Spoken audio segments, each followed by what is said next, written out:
এবার ইউরোলজির রেনাল সাইডে, কিডনি সাইডে ঢুকি। এটা খুবই ইম্পর্ট্যান্ট। সেটা হচ্ছে আমরা এখান থেকে স্টোন, রেনাল স্টোন, স্টোন আবার দুই রকম হচ্ছে। রেনাল স্টোন একটা টপিক আছে, একটা হলো ইউরেটারিক স্টোন। আমরা রেনাল স্টোনটাই পড়বো, ইউরেটারিক স্টোন। সাথে হচ্ছে আরসিসি, রেনাল সেল কার্সিনোমা, এটা আসে পরের ভিডিওতে। প্রোস্টেট, বিপিএইচটা পড়বো। রেনাল সেল স্টোন আর রেনাল সেল কার্সিনোমা। তো স্টোনটা শুরু করা যাক। আচ্ছা, একটা হচ্ছে রেনাল পেইন। স্টোনে মেনলি পেইন হয়। সো রেনাল পেইন আর হচ্ছে ইউরেটারিক পেইনের মধ্যে আমাদের একটা কনফিউজ আছে যে আমরা দুইটাকে কোলিক বলি। দুইটা কিন্তু কোলিক না। একটা হলো ইউরেটারিক পেইন, ইউরেটারিকটা হচ্ছে কোলিক, ইউরেটারিক পেইনটা হচ্ছে কোলিকি। আর রেনাল পেইন হচ্ছে কোলিক না। ইউরেটারিক পেইনটা কোলিকি কারণ এখানে একটা পেরিস্টালসিস হয়।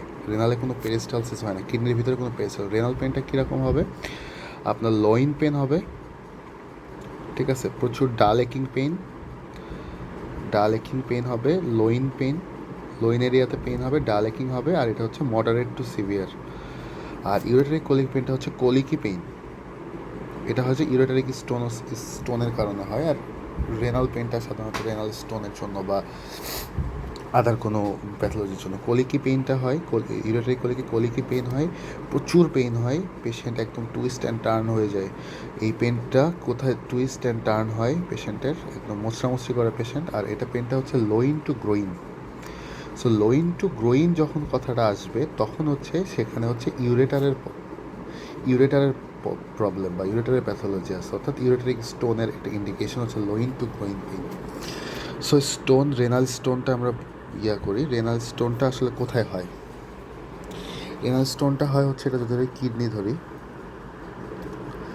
ঠিক আছে, কিডনির এটা হচ্ছে পেলভিক এরিয়া, এটা হইতেছে পিরামিড। তো এই পিরামিডের এখানে মাইনর ক্যালিক্স, এটা হচ্ছে মেজর ক্যালিক্স, আর এখানে পেলভিস। তো স্টোনটা মেনলি পেলভিসে হয় অথবা হচ্ছে ক্যালিক্সে হয়, ঠিক আছে। তো আমাদের গাইডে অনেক সার্জারি লেখা আছে, আমি একদম শর্টকাটে সুন্দর মতো বলে দেবো, এত কিছু লাগে না।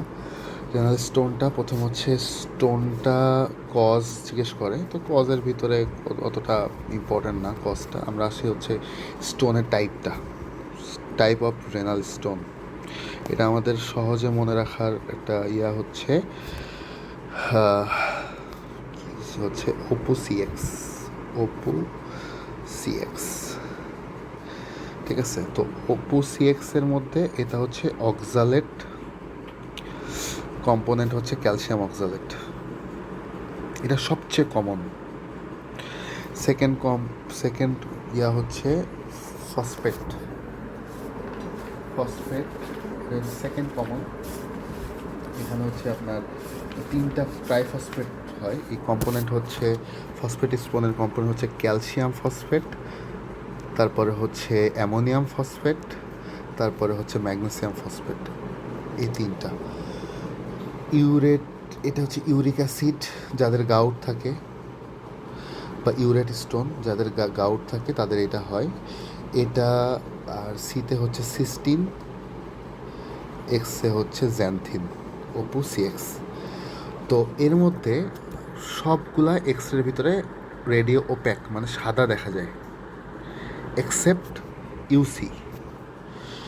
রেডিও ওপ্যাক সবগুলাই থাকে রেডিও ওপ্যাক, এক্সেপ্ট হচ্ছে ইউরেট 90% থাকে রেডিও ওপ্যাক, মানে সাদা দেখা যায়, এরকম সাদা একটা স্পট দেখা যায় এক্সরের ভিতরে।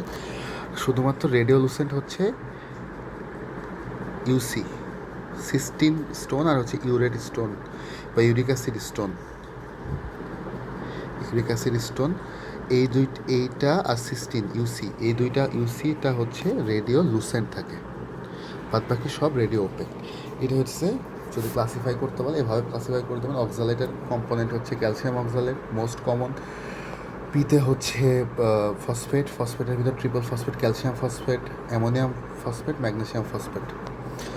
ইউতে হচ্ছে ইউরিক অ্যাসিড, ইউরেট, তারপরে সিস্টিন, জ্যান্থিন। টাইপ অফ শেষ। এবার স্টোন হইলে রেনাল স্টোনের কথা বলছি। তো সিনারিওটা কীরকম হয়? রেনাল স্টোনের সিনারিওটা হবে হচ্ছে আপনার কোশ্চেনটা কী থাকে যে পেশেন্টের হতেছে ফিক্সড একটা ডালেকিং পেইন থাকে লোইন এরিয়াতে, ফিক্সড ডালেকিং পেইন ইন লোইন এরিয়াতে পেইন থাকে এবং পেইন হইতেছে নড়াচড়া করলে বাড়ে।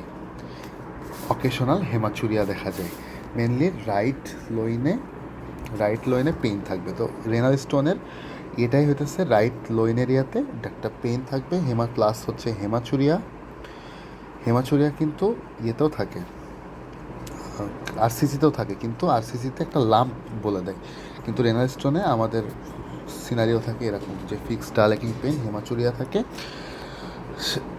এই আর হচ্ছে এই দুইটাই মেনলি থাকে, পেইন আর হচ্ছে হেমাচুরিয়া।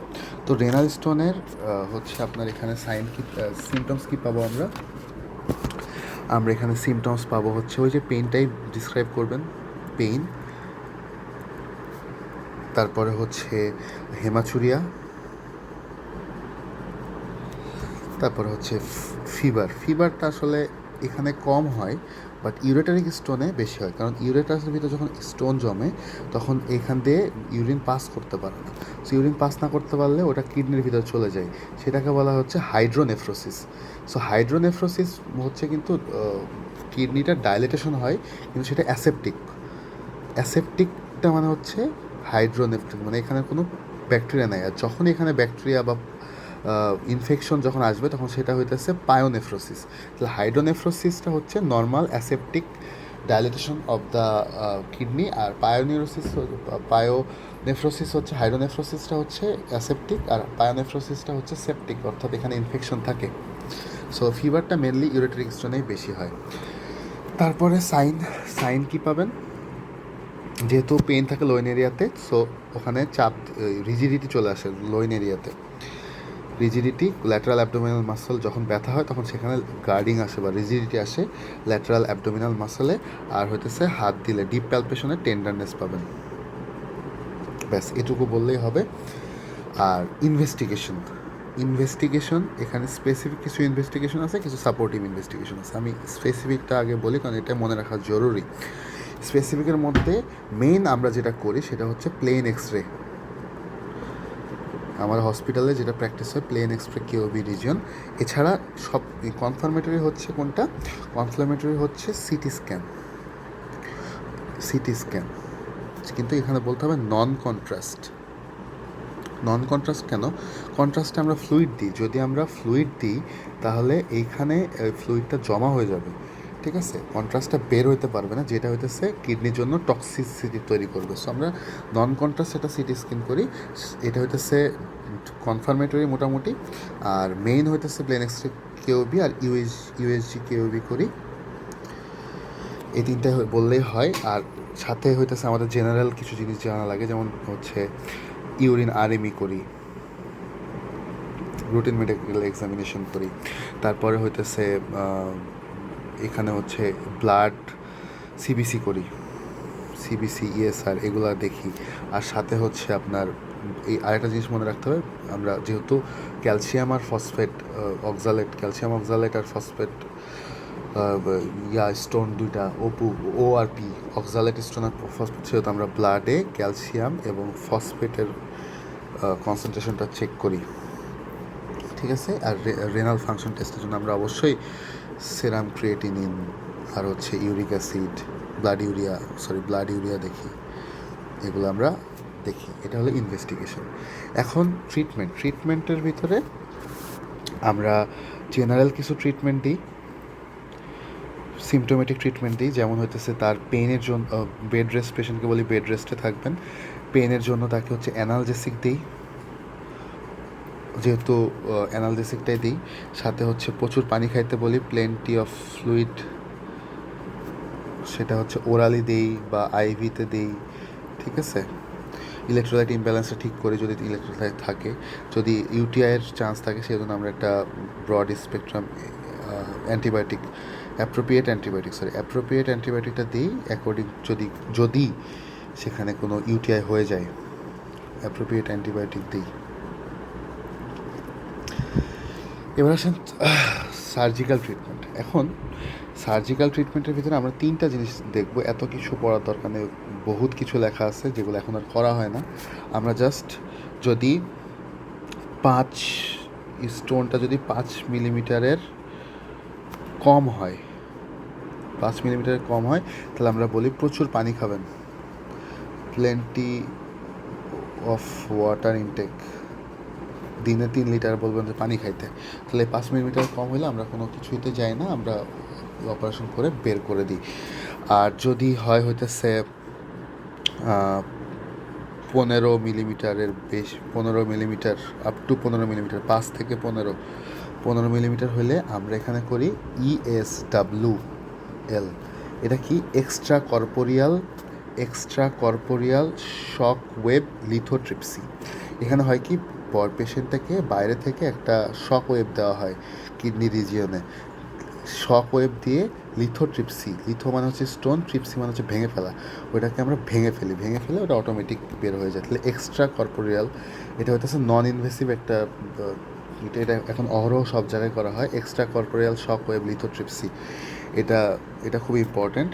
আর যদি 25 মিলিমিটারের বেশি হয়, সেক্ষেত্রে আমরা কি করি, PCNL, পারকিউটেনাস নেফ্রোলিথিওটমি। আমরা এই 3টাই লিখবো। এত গাইডে অনেক কিছু লেখা আছে, ওপেন সার্জারির বহুত কিছু লেখা আছে, পাইলোলিথিওটমি, এক্সটেন্ডেড পাইলোলিথিওটমি, নেফ্রোলিথিওটমি, এগুলো করা যায়, বাট এখন আমরা ওগুলো করি না। আমাদের জন্য এই 3টা হচ্ছে ইম্পর্টেন্ট, যে 5 মিলিমিটারের কম হইলে প্লেন্টি অফ ওয়াটার দিয়ে বের করে দিই। 5 ESWL, এটা আমি একটু দেখাই, দাঁড়ান। আচ্ছা, ওকে, ইউরেটারিক স্টোনে সেম ফিচার পাওয়া যায়। সেক্ষেত্রে হচ্ছে শুধু পেইনের জায়গায় আমরা ইউরেটারিক কোলিক লিখি, যেটা লোইন টু গ্রোইন করে, প্রচুর সিভিয়ার পেইন হয়। আর একটা সিমটমস পাওয়া যায় হচ্ছে পেইনফুল ইউরিনেশন, স্ট্র্যাঙ্গুয়ারি। এটা হচ্ছে পেইনফুল ইউরিনেশন, ডিসইউরিয়া হয় বা পেইনফুল ইউরিনেশন। এটা মানে হচ্ছে পেইনফুল স্মল অ্যামাউন্টে ইউরিন বের হয়, এটা হচ্ছে স্ট্র্যাঙ্গুয়ারি, পেইনফুল স্ট্র্যাঙ্গুয়ারি। আর হচ্ছে ইনভেস্টিগেশন সব সেম করি। আর সার্জারি কী করি, ট্রিটমেন্টে আমরা কী করি, ট্রিটমেন্টে দেখেন, এটা হচ্ছে যদি ব্লাডার হয়, তাহলে যদি এটা ইউরেটার হয়, লোয়ার ইউরেটারে যদি একটা স্টোন থাকে, সেক্ষেত্রে এক জিনিস করি, মিডিলে থাকলে এক জিনিস করি, আর হইতেছে আপার ইউরেটারে থাকলে আরেক জিনিস করি। যদি লোয়ার ইউরেটারে থাকে, তাহলে আমরা করি ডরমিয়া বাস্কেটিংটা কি সেটা আমি দেখাচ্ছি। ডরমিয়া বাস্কেটিংটা কি, এখানে হচ্ছে আমরা ওই যে সিস্টোস্কোপির মাধ্যমে এখান দিয়ে ঢুকি, ইউরেথ্রা দিয়ে ঢুকে এটা ঢুকাই আমরা হচ্ছে এখানে যাই, যে এখান থেকে বাস্কেটিংয়ের মাধ্যমে এটা বের করে নিয়ে আসি, ডরমিয়া বাস্কেটিং। তাহলে ডরমিয়া বাস্কেটিং কোথায় করে, যদি লোয়ার ইউরেটারে স্টোন থাকে। যদি আপার ইউরেটারে স্টোন থাকে, সেক্ষেত্রে আমরা করি ইউরেটেরোস্কোপির মাধ্যমে আমরা ওখানে করি, ইউরেটেরোলিথিওটমি বলে ওটাকে, ইউরেটেরোস্কোপি করি। এটা হইতেছে আমরা ঢুকি, কিউটেনাস চামড়া দিয়ে ঢুকে ওখান থেকে ওটা বের করে নিয়ে আসি। আর যদি মিডিলে থাকে, মিডিল এরিয়াতে যে এটাতে থাকে, সেক্ষেত্রে আমরা কী করি, পুশ ব্যাং। এটা হচ্ছে কি, এখানে আমরা আবার এইখান দিয়ে ঢুকি, ইউরেথ্রা দিয়ে ঢুকে এটাকে ধাক্কা দিয়ে আমরা আপার এরিয়াতে নিয়ে যেয়ে পুশ ব্যাং করে আমরা ফলোড বাই ওই হচ্ছে extra corporeal shock wave lithotripsy করে ওটা ধ্বংস করে ফেলি। এটা হচ্ছে ইউরেটারিক স্টোন শেষ। এবার হচ্ছে RCC, রেনাল সেল কার্সিনোমার আদার্স কিছু নাম আছে, এটা অনেক সময় ভাইবাতে জিজ্ঞেস করতে পারে। সেটা হচ্ছে অ্যাডিনোকার্সিনোমা,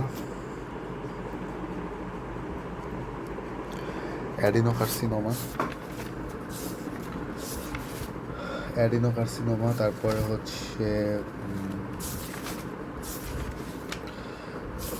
অ্যাডিনোকার্সিনোমা আছে, তারপরে হচ্ছে আরেকটা হচ্ছে হাইপারনেফ্রোমা।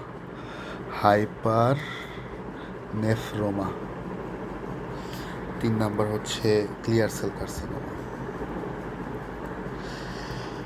সো এটা হইতেছে RCC আদার নেম, এখানে এটা ভাইবাটা অনেক সময় ধরে। এবার হচ্ছে RCCতে সিনারিও কি থাকে, মেনলি হচ্ছে একটা বয়স্ক লোক 75 বা 70, এটা তো বয়স্ক রোগীদের ব্যাপার। তো পেনলেস হেমাচুরিয়া থাকে, পেনলেস হেমাচুরিয়া নিয়ে আসে। অনেক সময় বলে দেয় যে লাম্প, প্যালপেবল একটা লাম্প থাকে, ঠিক আছে, প্যালপেবল একটা লাম্প থাকে কোথায়, লয়েনে, লয়েন এরিয়াতে একটা লাম্প থাকে। এটাই মেনলি বলে যে প্যালপেবল একটা লয়েন লাম্পের তাহলে ডিফারেন্সিয়েট কী কী করতে পারে। যদি তোমাকে যদি শুধু এইসব পেনলেস হেমাচুরিয়া বাদ দেয়, যদি কিছু বলে যে একটা লাম্প আছে লয়েন এরিয়াতে, তাহলে সেখানে আমরা ডিফারেন্সিয়েট ডায়াগনোসিস কী করতে পারি। আরসিসি হতে পারে, একটা রেনাল সিস থাকতে পারে, একটা রেনাল টিবি থাকতে পারে। এই তিনটা বললেই হয়। পলিসিস্টিক কিডনি ডিজিজ যদি বাচ্চা হয়, বাচ্চার ক্ষেত্রে আরসিসির জায়গায় আমরা কি বসাই দেবো, উইলস টিউমার, যদি বয়স কম হয়। আর আরেকটা হলো পলিসিস্টিক কিডনি ডিজিজ, পিকেডি। তো এই ক্ষেত্রে আমরা লাম্প পাবো। এখন যদি লাম্পের সাথে পেনলেস হেমাচুরিয়ার কথা বলে দাও, সেই ক্ষেত্রে এইগুলা ডিফারেন্সিয়েট করবে। কিন্তু আমরা ডিফারেন্সিয়াল ডায়াগনোসিসের ক্ষেত্রে এই চারটার কথাই মাথায় রাখবো, এবং আসে যে how will you reach diagnosis. So আমাকে ওখানে আলটিমেটলি আমাদের যে ইনভেস্টিগেশন থাকে বা থাকে, সেক্ষেত্রে আমাদের ওগুলা ইভ্যালুয়েশন করতে হবে। সো আরসিসির ক্লিনিক্যাল ফিচার কী পাবো? ক্লিনিক্যাল ফিচারের মধ্যে প্রথমেই আসবে হচ্ছে পেনলেস হেমাচুরিয়া।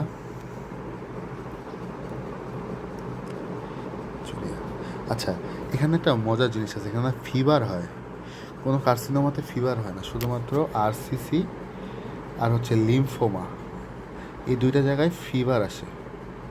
সো ফিভার পাবো এখানে। ওয়েট লস তো অবশ্যই, যেহেতু এটা কার্সিনোমা, এখানে তো ওয়েট লস থাকবেই।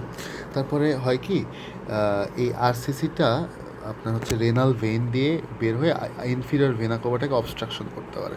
সো ইনফিরিয়র ভেনা কাভাতে যদি এটা ঢুকে যায় বা অবস্ট্রাকশন করে, তাহলে কী হবে, তাহলে লিম্বগুলাতে কী হবে, ব্লাড সাপ্লাই পাবে না, তখন তো হচ্ছে লিম্বগুলাতে আলটিমেটলি বাইপেডাল এডিমা চলে আসবে। সো বাইপেডাল এডিমা আসতে পারে অ্যাডভান্স কেসে, ঠিক আছে, এগুলো আসবে। আর হচ্ছে প্যারানিওপ্লাস্টিক সিনড্রোম আসতে পারে কিছু, তার মধ্যে মনে রাখতে হবে হাইপার ক্যালসিমিয়া, শেষ, আর কিছু মনে রাখা লাগবে না। তাহলে এখান থেকে ক্লিনিক্যাল ফিচার পেনলেস হেমাচুরিয়া পাবো, ফিভার পাবো, ওয়েট লস পাবো, বাইপেডাল ইডিমা অ্যাডভান্স ডিজিজের ক্ষেত্রে যদি ইনফিরিয়র ভেনা কাভাটাকে অবস্ট্রাক্ট করে, হ্যাঁ, যদি ইনফিরিয়র ভেনা কাভাটাকে অবস্ট্রাক্ট করে, সেক্ষেত্রে পাওয়া যাবে। এখানে ইনভেস্টিগেশন আমরা অন্যান্য ইনভেস্টিগেশন, ইউরিন, তারপরে ক্রিয়েটিনিন, হাবিজাবি, ওগুলো তো করি। ইনভেস্টিগেশন ওগুলো করার পরেও হচ্ছে ইউরিন অ্যানালাইসিস করি, ব্লাডের ভিতরে করি। এখন রেডিওলজিক্যাল যেটা হচ্ছে ইম্পর্টেন্ট, সেটা হচ্ছে রেডিওলজিক্যাল এক্সামিনেশন। এক্সামিনেশনের মধ্যে ইউএসজি করি। আর কনফার্মেটরি যেটা হইতেছে ডায়াগনোস, মানে ইনভেস্টিগেশন অফ দ্য চয়েস, সেটা হচ্ছে কি ট্রাইফেজিক কন্ট্রাস্ট ইনহ্যান্সড সিটি স্ক্যান। কথাটার মানে হচ্ছে যে সিটি স্ক্যানের সময় যে আমরা কন্ট্রাস্টটা দিব, সেই কন্ট্রাস্টটা ইনহ্যান্সড হবে, কন্ট্রাস্টের ইনহ্যান্সড হবে, কন্ট্রাস্ট ইনহ্যান্সমেন্ট হবে আফটার কন্ট্রাস্ট ইনজেকশন।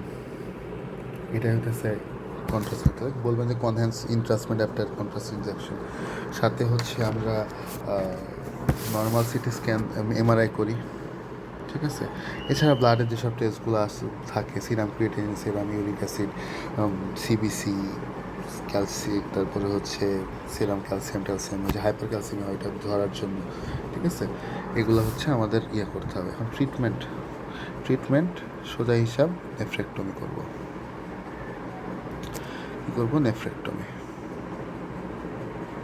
শেষ। ট্রিটমেন্টে কী করবেন? নেফ্রেক্টমি করবেন। নেফ্রেক্টমির ভিতরে এখন বলবেন কিছু আছে পার্শিয়াল, যদি সাইজ অনুযায়ী পার্শিয়াল যদি হইতেছে টিউমার যদি 4 থেকে 7 সেন্টিমিটারের ভিতরে, তাহলে আমরা পার্শিয়াল নেফ্রেক্টমি করি, রেডিকাল নেফ্রেক্টমি করি, বা পুরাটাই ফেলাই দিই।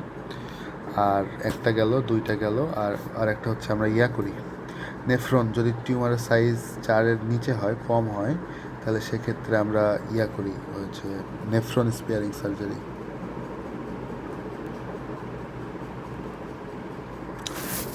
আর অত কিছু লাগে না। আর যদি এরকম হয় যে ইনফিরিয়র ভেনা কাভাটাকে ধরে গেছে ক্যান্সারটা, তখন আমরা বলবো I will need vascular surgeon and হইতেছে ভাস্কুলার সার্জন অ্যান্ড হইতেছে cardiac surgeon for this. So আমাদের এই তিনটা জিনিস মনে রাখলে হবে যে নেফ্রেক্টমি করবো, partial radical nephrectomy, nephron sparing surgery. আর হচ্ছে এখানকার হিস্ট্রিতে বললামই যে একটা লাম্প পাওয়া যাবে, সাথে হিমোচুরিয়ার একটা দেবে, ঠিক আছে? লাম্প আর হিমোচুরিয়া তিনটা ইনভেস্টিগেশন করলে ওই যে এমআরআই, সিটি স্ক্যান অ্যান্ড হচ্ছে ওই যে triphasic contrast enhanced CT scan, ইউএসজিতে কী দেখবো? ইউএসজিতে আমরা সাইজ, এক্সটেনশন, তারপরে হচ্ছে status of renal vein, inferior vena cava, এগুলা দেখতে পারবো। সো একটা কোশ্চেন আসে অনেক সময় যে what are the causes of palpable কিডনিকে আপনি কখন প্যালপেবল পাবেন? তাহলে সেটা হচ্ছে hydronephrosis, pyonephrosis, RCC, queens tumour, TB, renal cyst, তারপর হচ্ছে পলিসিস্টিক কিডনি। এইগুলাতে কিডনিটা প্যালপেবল হয় এক্ষেত্রে। এটা হইতেছে আমাদের কিডনির মনে হয় আজকে এটাই শেষ। এরপরে হচ্ছে প্রোস্টেটের ভিডিও।